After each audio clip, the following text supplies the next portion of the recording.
I swapped dinner plates with my UnAware mother last week. Her funeral is tomorrow. I've known my husband since high school. We were friends for the longest time before we started to date, which eventually led to our marriage. My mother-in-law has always been a precise person. Things needed to be perfect for her to be happy. If something looked off in the slightest, she had to fix it immediately. The only time she was ever relaxed was when she was drunk, which, that was her mistake. Last Thursday, my mother-in-law sent out a message in the family group chat on my husband's side. She was hosting a gathering that Saturday at 6 p.m. sharp. Her message was formal, typed out carefully, the opposite of how I write. That wasn't the only way of reading to share. I'm a very laid-back person. I do things because I want to do them, not because of other people I think I should do. I don't let others influence my lifestyle. My mother-in-law sure has tried to, though. She seems to think that since she made everyone else in her perfect family, she can do the same with me, too. No one in my family is actually perfect, though. I don't really pretend to be in order to appease the beast. I won't be pressured to be somebody I'm not, no matter how much I'm nagged about it. The nagging has stopped recently, though. The one time I went over to her house before the party, my mother-in-law didn't make a snarky comment about me once. We had a conversation over tea, but this could be a turning point in our relationship. I thought. It wasn't. I knew I never would have noticed something was off. My mother-in-law greeted the family in her stiff, curt manner.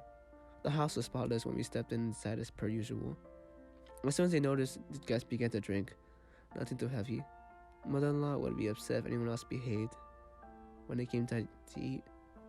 To most of our surprise, she poured herself a glass of wine when she sat down with us.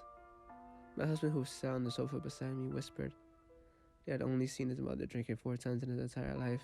It was odd, but I didn't look too deep into it. She was probably just nervous about the party with the constant tap of her foot to the floor. When dinner time came around, my mother-in-law was full-on drunk. She said her words as she announced the meal she had prepared. Turkey, sausage, roasted peppers, mashed potatoes, and homemade gravy. It was delicious. I scooped up portions of each onto my plate and made a quick escape from the kitchen to wash my hands. I didn't even notice the vial my mother-in-law was holding as I passed her. When I came back, we all sat down at the dinner table. My plate was right there where I left it. Except I noticed something different. I never ever put gravy on my potatoes. So who did? Whatever, I'll just get a new portion and give the others to someone else. I headed back to the kitchen and was surprised to see all the potatoes had been taken. Come to think of it, my mother-in-law hadn't been baked a huge amount of mashed potatoes in the first place. I'll just switch with whoever in the family liked gravy and had a similar plate of food to mine. Everyone had already started eating when I got back. However, the only person who wasn't at the table, you guessed it, my husband's mother. She was occupied with trying to calm down one of our wailing grandchildren and failing miserably. With so much on her hands as well as the alcohol in her system, she didn't notice I took her plate of food and replaced it with mine. Dinner was great. I had no idea I just narrowly escaped death. My mother-in-law was quiet the entire time we had said goodbyes, half-assing every hug that she was given. My husband is the type of person to take years to say his goodbyes, so I sat back down on the couch and waited for him to finish. I only really gave goodbyes to the people I knew well. My husband's 2 cousins and aunt. I know this since they surprised my husband with a visit while list. I was hanging out with him all those years ago. I almost jumped out of my skin when I felt a hand touch my bare shoulder. It was my mother-in-law, looking panicked. She asked me if I had gravy on my mashed potatoes and I responded truthfully. Her eyes went too wide. She looked like she was about to cry. I didn't have the chance to interrogate her because my husband was calling for me. We finally left the house and we're headed back to our place. Though, I do love a good get-together. That night was exhausting.